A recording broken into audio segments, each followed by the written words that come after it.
শেষ মুহূর্তে বিপিএল এ যুক্ত হলো নতুন দল। প্রথমবার টুর্নামেন্টে অংশগ্রহণ করবে নোয়াখালী। তাই তো ৫ নয় ৬ দল নিয়ে অনুষ্ঠিত হবে বিপিএল এর ১২তম আসর। প্রস্তুত নোয়াখালীবাসী। বরিশালের সাথে এবার লড়াইয়ে জয়ী দল নোয়াখালী। নদীর পাড়ের দল বরিশাল না থাকলেও আছে বরিশালের সাথে বাংলাদেশের প্রেক্ষাপটের সবচেয়ে আলোচিত শহর নোয়াখালী। বিপিএল এ নোয়াখালী এক্সপ্রেস নামে আত্মপ্রকাশ হচ্ছে তাদের। বিপিএল এ নোয়াখালীর অংশগ্রহণ ও আরো দর্শক জনপ্রিয়তা নিয়ে বিস্তারিত থাকছে প্রতিবেদনা। মানচিত্রে বরিশাল ও চট্টগ্রামের মাঝামাঝি জেলা, বাংলাদেশের অন্য সব জায়গা থেকে কিছুটা যেন আলাদাই, যেটি পুরো দুটি বিভাগের মাঝামাঝি আলাদা এক দ্বীপ হয়ে আছে যেন।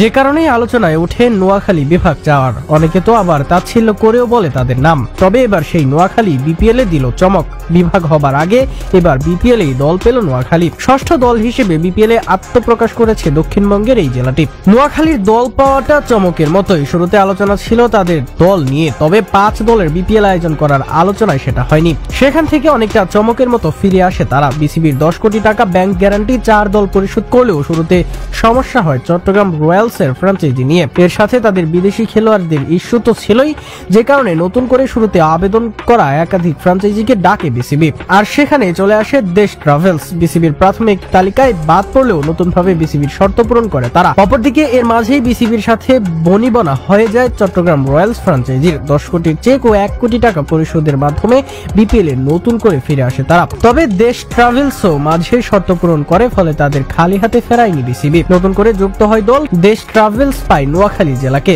আর সেখানে তাদের দলের নাম দেওয়া হয় নোয়াখালী এক্সপ্রেস। দায়িত্ব পেয়েই নিজেদের পেজ চালু করে দলটি। একই সাথে নোয়াখালী ভাষায় সবাইকে করে আমন্ত্রণ। এর মাঝে দর্শক মহলে আলোচনা নোয়াখালীকে নিয়ে, কেননা এই জেলাটি দেশের প্রেক্ষাপটে বেশ জনপ্রিয়। এর আছে অনেক জনসমর্থন ও আলোচনা। এর সাথে বিপিএল এ প্রথমবারের মতো আশায় জেলাটির মানুষের যে বিপিএল এর আগ্রহ বাড়বে তাতে নেই সন্দেহ। এই মৌসুমে বরিশালের মতো ফ্র্যাঞ্চাইজি নেই বিপিএল এ। মাঠ ও মাঠের বাইরে যাদের আছে ব্যাপক জনপ্রিয়তা, এই বিভাগের মানুষরাও খেলাকে ভালোবাসেন। দলের সফলতার বিপিএল কে আপন করে এনেছে।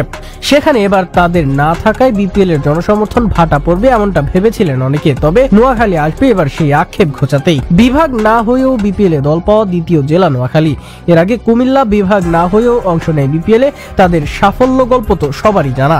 নোয়াখালীও চাইবে একই পথে পা বাড়াতে। অন্তত নোয়াখালীবাসী ও বিপিএল এর শুভাকাঙ্ক্ষীদের চাওয়া থাকবে এটাই। অবশেষে সব জল্পনা কল্পনা এবং অপেক্ষার অবসান। নোয়াখালীবাসীর জন্য বিরাট সুখবর। তাদের প্রতীক্ষার যে প্রহর সেটি সমাপ্ত হলো। বিপিএল এ যুক্ত হলো নোয়াখালী। ১২তম আসরে নোয়াখালী খেলবে নোয়াখালী এক্সপ্রেস নামে, এবং এটি নিশ্চিত খবর।